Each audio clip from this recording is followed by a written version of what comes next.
Social మీడియాలో తన మీద జరుగుతున్నటువంటి విష ప్రచారానికి అబద్ధపు ప్రచారాలపైన వైఎస్ షర్మిల గారు ఇటీవల ఇక్కడ హైదరాబాద్ పోలీస్ కమిషనర్కి కంప్లైంట్ చేయడం, దాని మీద దర్యాప్తు జరగడం, ఒక ఇద్దరిని అరెస్ట్ చేయడం అనేటటువంటిది నిన్న అరెస్ట్ చూపించడం కూడా జరిగింది.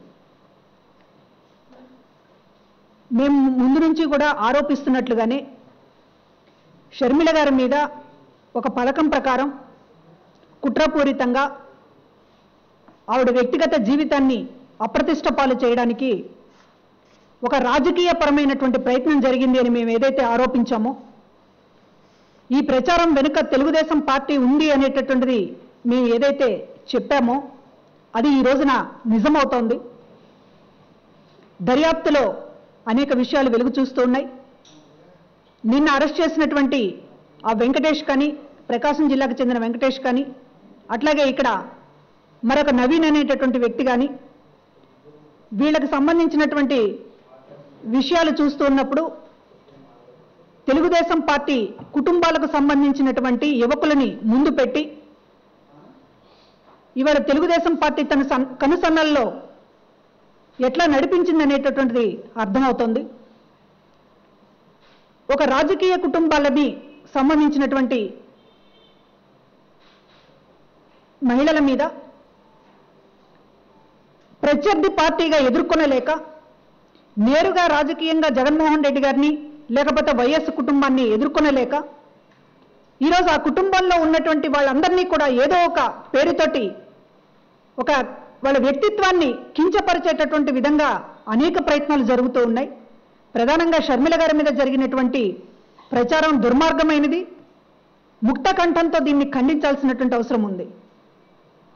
సంబంధం లేనటువంటి విషయాన్ని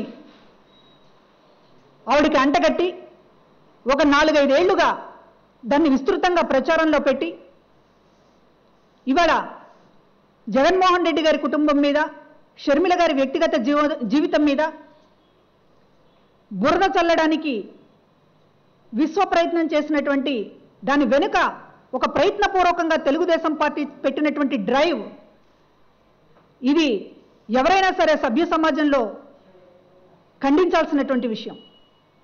ఇవాళ తెలుగుదేశం పార్టీ వాళ్ళు మేము ఆరోపించినప్పుడు గగ్గోలు పెట్టారు. మాకు ఇటువంటిది ఇంటా వంట లేదన్నట్టు మాట్లాడారు. మాకేమి సంబంధం అని చెప్పి చంద్రబాబు నాయుడు గారు కూడా మాట్లాడారు. మహిళా మంత్రులు మాట్లాడారు. తెలుగుదేశం పార్టీకి అట్లాంటి చరిత్ర లేదు అని మాట్లాడారు. మరి ఈరోజు తెలుగుదేశం పార్టీలో ఉన్నటువంటి తెలుగుదేశం పార్టీ కుటుంబ సభ్యుల్లో సంబంధించినటువంటి వాళ్ళ కొడుకులని, ఆ కుటుంబ సభ్యులని ఉపయోగించి ఈ రోజున మీరు సోషల్ మీడియాలో కొన్ని యూట్యూబ్లు, అదేవిధంగా కొన్ని అసభ్యకరమైనటువంటి కామెంట్స్ పెడుతూ పనిగట్టుకుని షర్మిల గారిని టార్గెట్ చేసినటువంటి విధానం చూసినప్పుడు అంటే మీకు ఉచ్చ నీచాలు ఏవీ లేవనేటటువంటిది చాలా స్పష్టంగా తెలుస్తుంది. మీ కుటుంబాల్లో, మీ పార్టీకి సంబంధించినటువంటి నాయకుల కుటుంబాల్లో చదువుకుంటున్నటువంటి పిల్లలు, యువకులు, ఎంతో భవిష్యత్తు ఉన్నటువంటి పిల్లలు, వాళ్ళ కనీసం వాళ్ళ కెరీర్కి దెబ్బ తగులుతుందనేటటువంటిది కూడా ఆలోచన లేకుండా, అసలు వాళ్ళ కుటుంబాలు ఏమవుతాయనేటటువంటిది ఇది కూడా లేకుండా వాళ్ళని ఒక సమిధలుగా ఉపయోగించుకున్నటువంటి తీరు.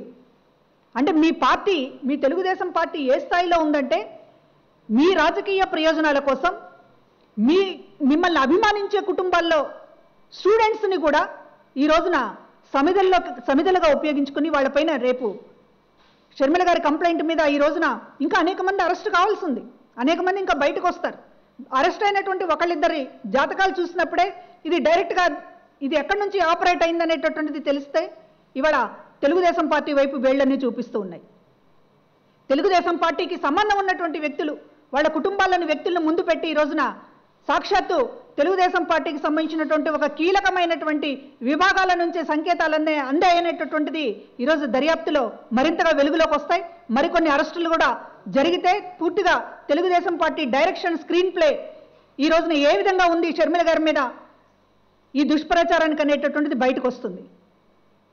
కానీ తెలుగుదేశం పార్టీ వ్యవహరిస్తున్నటువంటి తీరు, ఒక పక్కన స్టూడెంట్స్, యువకులు, భవిష్యత్తు ఉన్నటువంటి పిల్లలు, వాళ్ళని ఇట్లా ఉపయోగించుకోవచ్చు అనేటటువంటిది ఇంగితం కూడా లేదు. మరో పక్కన ప్రత్యర్థి పార్టీకి సంబంధించినటువంటి ఒక రాజకీయ కుటుంబానికి సంబంధించినటువంటి మహిళల మీద ఈ రకంగా అసలు సంబంధం లేనటువంటి ప్రచారాలన్నింటినీ అంటగట్టి ఈరోజు ప్రచారం చేస్తున్నటువంటి తీరు చూస్తుంటే ఎవరైనా దీన్ని ఖండించాలి. ఇవాళ మహిళా మంత్రులు ఆ పార్టీ నుంచి మాట్లాడుతున్నారు. ఒకసారి ఆత్మ పరిశీలన చేసుకోండి. మీరు ఇట్లాంటి విషయాలను వెనకేసుకొచ్చి మాట్లాడేటప్పుడు ఒకసారి సరి చూసుకోండి, వాస్తవాలను చూసుకోండి. ఇవాళ ఎందుకు మేము మాట్లాడుతున్నాము, ఎందుకు ఆరోపిస్తున్నాము ఈ రోజున?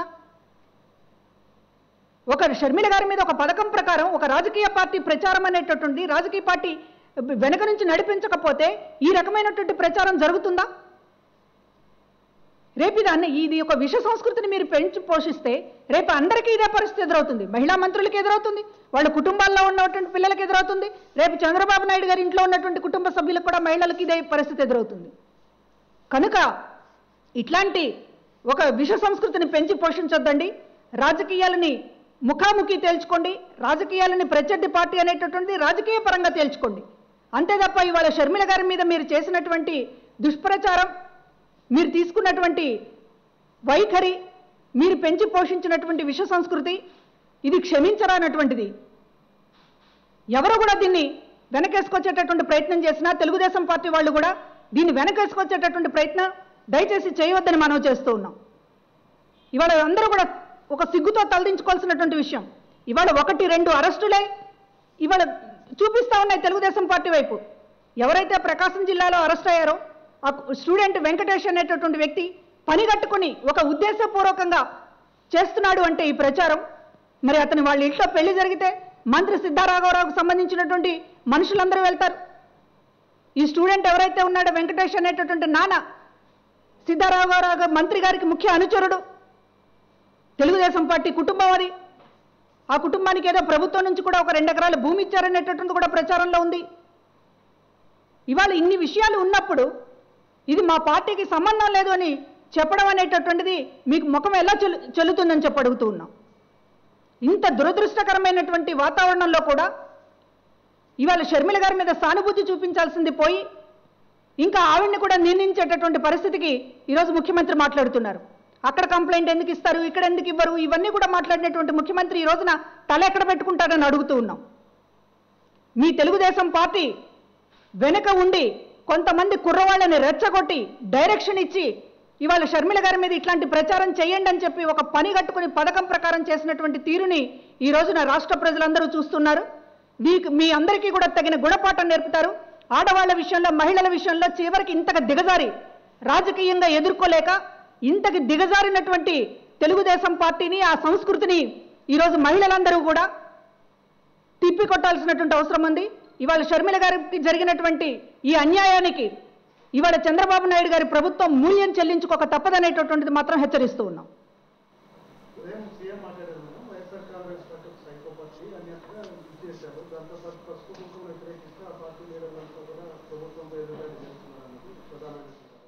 ఇప్పుడు చంద్రబాబు నాయుడు గారి ఆయన ఎంత సైకోగా ఉన్నాడో అసెంబ్లీలోనే చూసాం. ఒక సైకో ముఖ్యమంత్రి ఏపీని వెళ్తూ ఉన్నాడు. ఆయన బాటలో ఆయన మంత్రులు, ఆయన ఎమ్మెల్యేలు కూడా అట్లనే వ్యవహరిస్తూ ఉన్నారు. ఇవాళ అనేక సభల్లో వాళ్ళు వ్యవహరిస్తున్నటువంటి తీరు చూస్తుంటే ఎవరు సైకోలుగా మారారనేటటువంటి అర్థమవుతుంది. ఇవాళ 2 నెలల ముందు, ఎన్నికలకు 2 నెలల ముందు ఏవో సంక్షేమ పథకాలు పెట్టి మొత్తం కూడా దాన్ని చూసి మేమేదో బేంబేలెత్తుతున్నామనేటటువంటిది భ్రమపడుతున్నాడు చంద్రబాబు నాయుడు గారు. మీకు దమ్ముంటే, ధైర్యం ఉంటే 4 నెలలు ఎందుకు, 4 ఏళ్ల పాటు ఎందుకు అమలు చేయలేదు ఈ పథకాలని? ఎందుకు రుణమాఫీ చేయలేదు మహిళలకి? ఎందుకు రైతులకు పూర్తిగా రుణమాఫీ చేయలేదు? ఎందుకు మీరు పెట్టినటువంటి 5 సంతకాలను అమలు చేయలేదు? 5 ఏళ్ళు 5 సంతకాలను అమలు చేయనటువంటి ముఖ్యమంత్రిని చూసి బెంబేలు పడతారా ఎవరైనా? ఇవాళ వాళ్ళు విసురుతున్నటువంటి ఒక ఈ పథకాలకి ప్రజలేదో మోసపోతారని చంద్రబాబు నాయుడు గారు అనుకుంటూ ఉన్నారు. 5 ఏళ్లుగా మీరు చేసినటువంటి మోసానికి లెక్కలు, వడ్డీలు కట్టి ఉన్నారు ప్రజలు. కనుక మీరేదో చివరిలో తాయిలాలు విసిరేసాం, ప్రజలేదో ఎగబడిపోతున్నారు అని చెప్పి భ్రమపడి దానికి రకరకాలుగా ప్రేలాపనలు పేలినంత మాత్రాన ప్రయోజనం ఉండదు. మీరు ఇప్పటిదాకా ఎందుకు ప్రజలకి ఇవ్వాల్సిన ఇవ్వలేదు? మీరు చెప్పినటువంటి హామీలు ఎందుకు అమలు చేయలేదు? దానికి సమాధానం చెప్పండి ముందు.